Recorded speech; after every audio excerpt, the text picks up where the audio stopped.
How do you look at the relationships between bosses and employees, or the relationships between children and parents?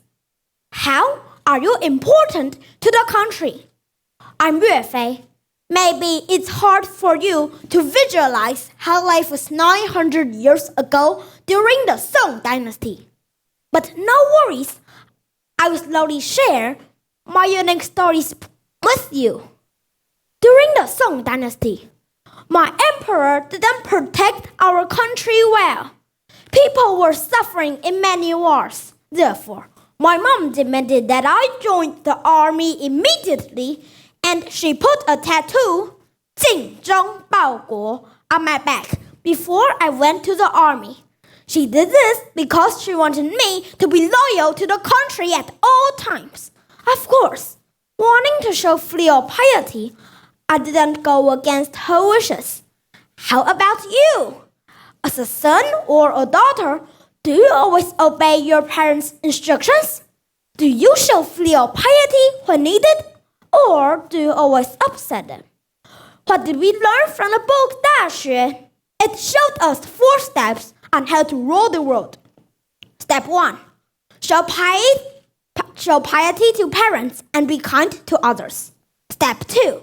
Take care of family. Step 3. Manage the country. Step 4. Rule the world. As you can see, I had failed the first step.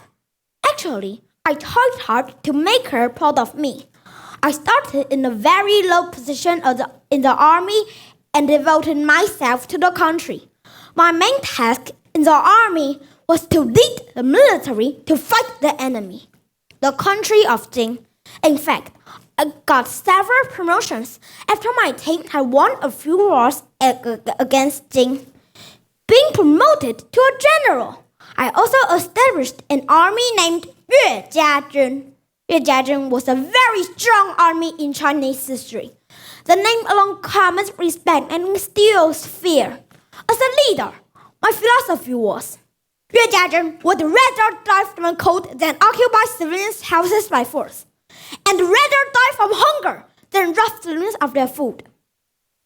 Keeping nothing for myself, I shared all awards from the emperor with my army.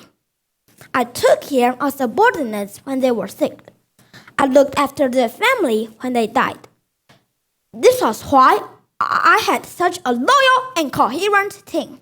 Look at the relationships between bosses and employees nowadays.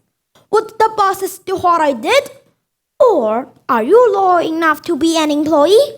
I guarantee if the bosses truly cherished a staff, the company would be well organized and have a team of trustworthy employees. I believe my courage and loyalty will stay in your mind forever. Thank you for listening.